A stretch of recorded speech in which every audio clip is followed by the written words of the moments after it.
calling to say Hey, so you want to be a storyteller? I'm just calling to say I am so troubled by the soul of mine.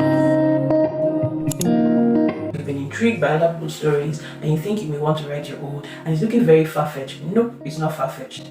You need some elements in your story. For people that studied literature, that was an entire course. But for you who just wants to start, or if you're thinking, is this story deep enough? I just have 4 things for you. Number 1, your plot. Number 2, your setting. Number 3, your characters. And this one I add as Jara, conflict. First of all, plot. Plot is the sequential arrangement of events or happenings in a story. Big grammar. Plot is just the what, the when, the how, somewhat, because plot is this is your story, but what comes after what? So cause and effect. I woke up with a plan to make this video, and so I put in the time, I made this video. The effect is somebody watches this and subscribes to my channel and likes the video. Subscribing and liking came as a result of me making this video for you to see.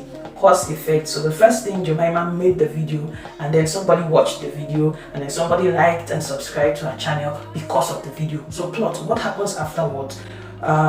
When does this happen? Some people start a story from the middle and then they take it back to the beginning and then they now tie it up together at the end. So you can jumble up your plot anyhow you want it, but your story has to have a beginning, a middle, and an end. It doesn't matter where it is placed. By the end of the story, we should know this was the beginning, this was the middle, and this was the end. I hope that's clear enough.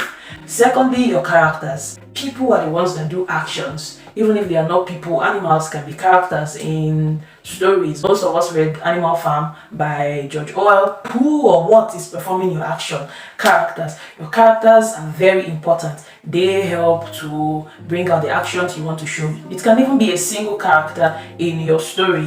One person doing or it can even be natural elements. The fantasy stories where the wind is doing something, the air is doing something, the water is doing something. Inanimate objects are conferred on with animate personalities and characteristics. They can all be characters in your story. So what is the doer? Who is the doer? That is your character. And your character has to have distinctive features or distinctive things about them. Who is this character? What does he want? What is he planning to do about what he wants? Time and the place. So where is your story set, and when does it happen? Are we writing a story that is set in probably colonial era of Nigeria? Are writing a story set in the 17th century? Why is your setting important? Because the setting sets, that sounded like redundancy, but the setting sets the tone on the environment for your story, so to say. So if I'm writing a story about something that happened in the 16th century of Europe, and I want to describe the character's dress or the house the character lived in, I would not describe with the modern attire and the modern, houses of this era, because that will throw your story off balance, because it is not realistic. Even though it is fiction, the time set for your story should match with who the character is, because the timing, the setting also adds to who your character is and how they are. What do I mean by how they are? Societies are made up of people in time. At a time in certain parts of Nigeria, twins were seen as an abomination. So if you had twins, you had to hide them or they'll be thrown into the evil forest, blah blah blah blah blah, in those certain places. So if I'm writing a story in that era and in that particular place, remember setting is place and time, and I talk about a set of twins that are out, flourishing, doing everything they want to do, and it is not realistic, it is not factual, because it doesn't rhyme with the setting of the time and the setting you've placed into your story. So if you are setting your story in this certain place, it means that you have brought in your readers into that place. You've taken them maybe back to the 16th century, or there are also stories that are futuristic, like in science fiction. For example, you want to write a story set 2060.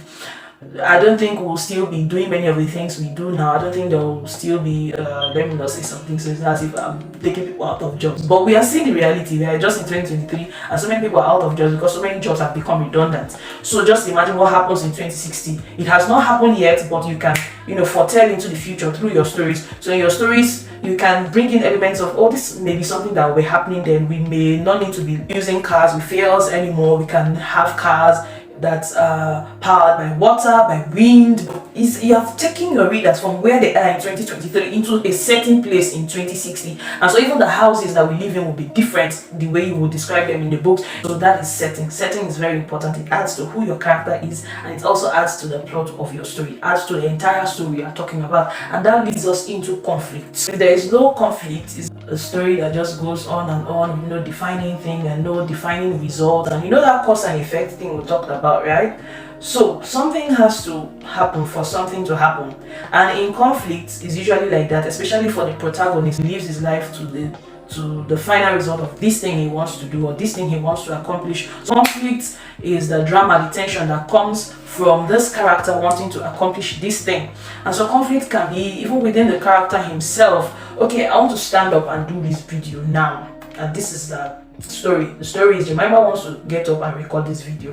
What can be the conflict? The conflict can be, oh, she's too tired, she slept late last night, then I'm on my bed thinking, should I just postpone it tomorrow? I can do it tomorrow. I don't have to do it today. So there's that, oh, do it today, don't do it today, do it today, don't do it today, do it tomorrow, don't do it. That is conflict already within myself. Or I can want to stand up and record this video now, and then somehow battery dies and I don't have a charger to charge it, or there's something that distracts me. That is already something stopping me from accomplishing my goal. So it's not within me this time around. It can be with a element. Example, I want to go create a video outdoors, and then it starts raining out of the blues and the rain doesn't stop. You say, okay, let me wait. After an hour the rain is going to stop. The rain doesn't stop, keeps falling, keeps falling, keeps falling, keeps falling, keeps falling. That is, it's almost like nature is fighting. You've heard people say, oh, it's like nature is fighting. God forbid, anyway. But that can be conflict that will be used in your story and will make it interesting, bring tension. So the conflict now propels the story forward in a way that we ask the question, what does the character now do to overcome this thing and then push forward to that result that is supposed to happen at the end? Getting the gist. That is where the drama comes in. So what does the character do to get to that next thing, to bring about that effect, to get to where he's going? So plot, character, setting, conflict. These 4 things are very important in your story. They are the simplest things that can constitute your story. Like I've said, there are other things, but for these things, they have to be in your story. And think about any story you've read. Just think about it right now. Just shut your eyes and think about it. You will find these 4 things. Even if it is a story with just one character, you will find these 4 things.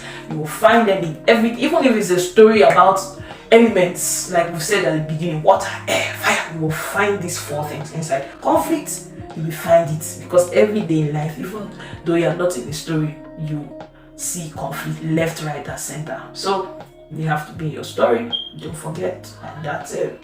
Just start writing. It's not that hard.